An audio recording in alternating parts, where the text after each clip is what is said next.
कोई भी शख्स, कोई भी तंजीम उठकर बात करके अमीन बिल के हक में बात करती है तो मुजरिम है, वो काफिर है, वो मुशरिक है, वो हरगिज मुसलमान नहीं हो सकती। अस्सलाम वालेकुम रहमतुल्लाहि व बरकातुहू। जी हाँ दोस्तों, मैं एहतिशाम निज़ामी कासमी। नाजरीन, इस वीडियो में कई बड़ी खबरों से आपको आगाह कर रहे हैं।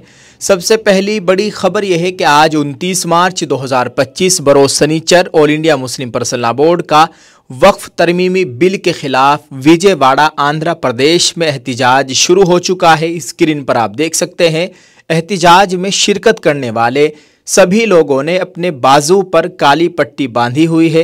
काली पट्टी बांधकर यह एहतिजाज किया जा रहा है। आप सबसे इस एहतिजाज की कामयाबी के लिए दुआ की अपील की जाती है। दोस्तों, एक और बड़ी खबर है, थाईलैंड म्यांमार जलजला। म्यांमार में फिर जलजले का झटका। अब तक 1000 से जायद अफराद हलाक और 1600 से जायद जख्मी। थाईलैंड और म्यांमार में शदीद जलजले के बाद इमरजेंसी नाफिज कर दी गई।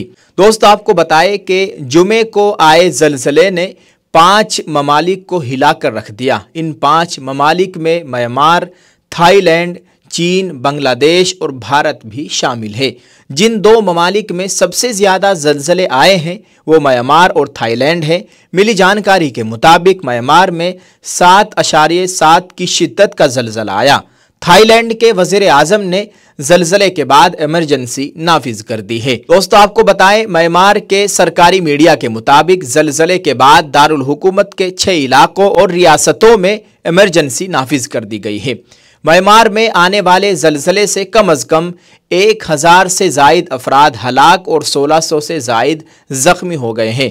म्यांमार के दूसरे सबसे बड़े शहर मंडाले के करीब जुमे के रोज़ दोपहर को 7.7 की शिद्दत का जलजला आया, जिसके बाद 4.6 की शिद्दत के झटके महसूस किए गए। हलाकतों और तबाही की मुकम्मल हद अभी तक वाज़े नहीं है। ख़ास तौर पर म्यांमार में, जो दुनिया के गरीब तरीन ममालिक में से एक है, म्यांमार खाना जंगी की लपेट में है और वहाँ इत्तलाती निज़ाम पर सख्त कंट्रोल है। म्यांमार की फ़ौजी हुकूमत के सरबराह ने जुमे की शाम एक टेलीविज़न तकरीर में कहा था कि कम अज़ कम 700 से जायद अफराद हलाक हो गए हैं। लेकिन अभी 29 मार्च ये खबर है कि अब तक 1000 से जायद अफराद हलाक हो गए हैं और 1600 से जायद ज़ख्मी हुए हैं। सीनियर जनरल की जानिब से कहा गया कि हलाकतों और जख्मियों की तादाद में इजाफे का खदशा है। दरियासना USGS ने कहा कि जलजले की शिद्दत 7.7 थी। USGS के मुताबिक जलजले का मरकज़ म्यांमार के शहर सागांग से 16 किलोमीटर शिमाल मगरिब में 10 किलोमीटर की गहराई में था। इसके अलावा बैंकॉक थाईलैंड में ट्रेन सर्विस मुअत्तल कर दी गई और हवाई अड्डे बंद कर दिए गए हैं और तमाम परवाजें मनसूख कर दी गई है। थाईलैंड के वज़ीर दिफा ने कहा कि कुल 10 अफराद हलाक और 100 लापता हैं। अल्लाह ताला हम सब के हाल पर रहम फरमाए। दोस्तों, आपको ये भी बताएं कि हुकूमत हिंद ने, हमारे मुल्क भारत की हुकूमत ने म्यांमार के जलजला मुतासरीन के लिए 15 टन इमदादी सामान की पहली खेप भेजी है।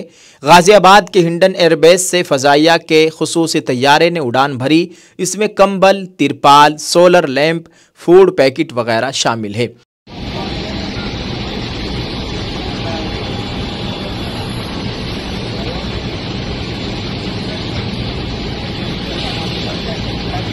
इसे ऑपरेशन बरहमा का नाम दिया गया है। दोस्तों, आपको बताएं कि 1-1.5 महीने से तकरीबन बहुत ही ज़्यादा जलजला आ रहा है। हर तीसरे दिन ये खबर सुनने को मिल रही है कि अब इस मुल्क में जलजला आ गया, अब उस मुल्क में जलजला आ गया। ख़ास तौर से हमारे मुल्क भारत के इर्द गिर्द और हमारे मुल्क में भी बराबर जलजले के झटके महसूस हो रहे हैं। तकरीबन 1 महीने से ज़ायद का अरसा हो गया। अल्लाह ताला खैर फरमाए। आप सबसे गुजारिश है दोस्तों, दुआ करते रहे। अल्लाह ताला हम सब की जान माल इज़्ज़त आबरू की मुकम्मल हिफाजत फरमाए, आमीन। जी हाँ दोस्तों, एक और ख़बर है, इस रमज़ान में ख़ास तौर से तरावीह में कुरान करीम सुनाने वाले हुफ़ाज़ किराम के ताल्लुक़ से कुछ अलग देखने को मिला, कुछ अलग ख़बरें सुनने को मिली। एक साहब ने हमारे पास कुछ वीडियोज़ भिजवाई हैं और उन्होंने माशाअल्लाह ये अच्छा काम किया है। ये उत्तर प्रदेश के ज़िला शामली के गांव बुंटा थाना भवन के मौलवी नोमान मिफ्ताही है। इनकी जानिब से इनकी मस्जिद में इमाम साहब ने कुरान करीम सुनाया। उनको उम्रे का टिकट दिया गया है। जिन्होंने सुना है उन्हें उम्रे का आधा पैकेज दिया गया है। और इन्होंने हमारे साथ एक वीडियो भी शेयर की है जिसको आप अपनी स्क्रीन पर देख सकते हैं और आपके साथ इस वीडियो को शेयर करने के लिए कहा है। आप ज़रा उनकी ये वीडियो देखें, वो ख़ुद ही इस ताल्लुक़ से क्या बता रहे हैं।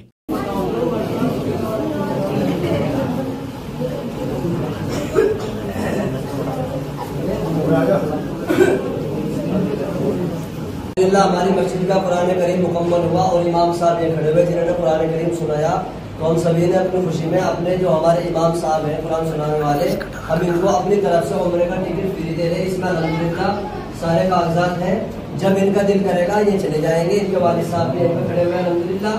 ये हमारे 2 चेक हैं 50-50 हज़ार रुपए के, ये 50-50 हज़ार रुपए के ये 2 चेक हैं। Abdullah tour and travels, Nauman मेरा नाम है, अल्हम्दुलिल्लाह मक्का में रहता हूँ।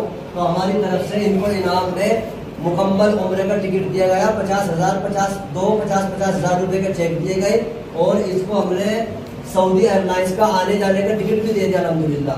जब इसका दिल करेगा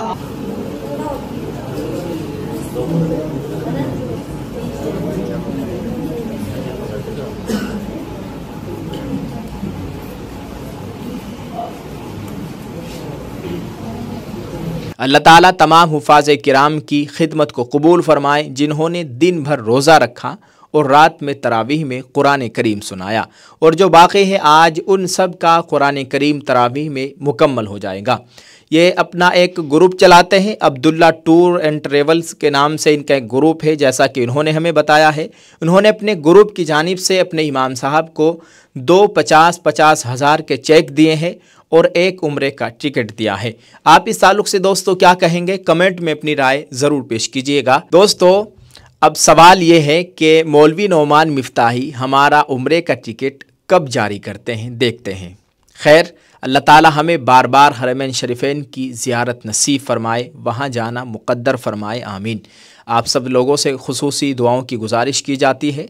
रमज़ान का आखिर है, अपनी मखसूस दुआओं में मुझे भी याद रखें और हमारे मुल्क के लिए ख़ास तौर से दुआ फ़रमाए। अल्लाह ताला यहाँ पर अमन व अमान का माहौल कायम फ़रमाए और जो हमारे मुल्क की फ़िज़ा को ख़राब करना चाहते हैं अल्लाह ताला उन्हें निशान इबरत बनाए।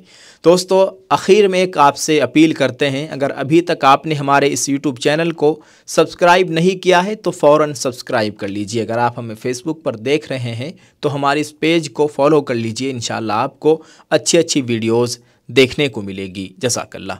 अल्लाह ताला हम सब का हामी नासिर हो, आमीन। अस्सलामु अलैकुम रहमतुल्लाहि व बरकातुहू। इन लोगों की कोई परवाह नहीं करना चाहिए और हुकूमत वक्त को वह मरकजी हो या इस रियासत की हो उसको समझना चाहिए।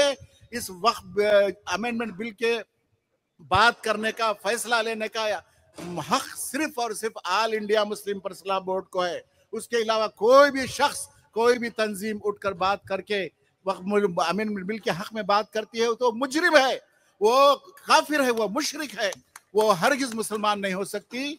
वो अपना ईमान बेच चुकी है फिर को।